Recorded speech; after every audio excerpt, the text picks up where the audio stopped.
మనమందరం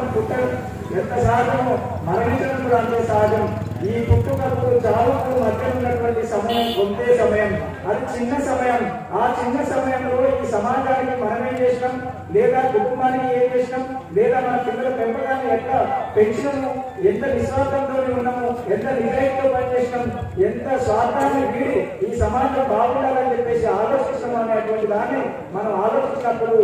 ఈ సమాజం గురించి మాట్లాడుతున్నటువంటి వాళ్ళు, ఈ సమాజం గురించి ఆలోచించినటువంటి వాళ్ళు, ఈ సమాజం గురించి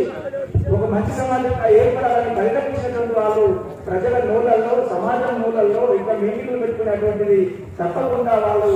గుర్తు చేసుకున్నటువంటి సందర్భం ఉంటుంది. మనం అందరం కూడా ఇవాళ ఉన్నటువంటి యువత కూడా ఆరోప వెంకరెడ్డి, ఆరోప శంకరెడ్డి తదితర అమరవీరుల పోరాట వారసత్వాన్ని, ఒక నిజాయితీ నిస్వార్థంతో కూడినటువంటి ఒక ఆరాటం పోరాటం ఏదైతే ఉన్నదో దాన్ని మనం అందరం కూడా ఆదర్శంగా తీసుకొని ముందుకు సాగాల్సినటువంటి అవసరం ఉన్నది. అదే క్రమంలో ఇవాళ యువత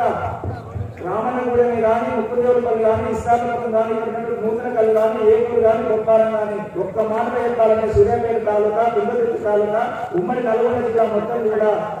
ఏ మద్యపానానికి వ్యతిరేకంగానైతే ఉద్యమించిందో, మద్యపాన వ్యతిరేకంతో మద్యపానాన్ని నిషేధించాలని పోరాటం చేసినటువంటి వాళ్ళ గ్రామాలు ఇవన్నీ కూడా ఇవాళ గ్రామాల్లోకి మద్యపానీయాలు, మద్యపానం అనేటువంటి ముందుకు వచ్చి యువతను మొత్తం కూడా అనారోగ్యాలు పాలు చేసినటువంటి సందర్భంలో మనం అందరం కూడా నాటి పోరాట వారసత్వాన్ని తీసుకొని ఎవరికి వాళ్ళు స్వచ్ఛందంగా గ్రామాలలో మద్యం అమ్మకాలు కానీ, మత్తు పానీయాలకు సంబంధించి కానీ అన్నింటినీ మనం దూరం ఉండి ఆదర్శవంతమైనటువంటి జీవితాన్ని కొనసాగించాల్సినటువంటి అవసరం ఉందనేటువంటి దాన్ని ఈ సందర్భంగా గుర్తు చేస్తూ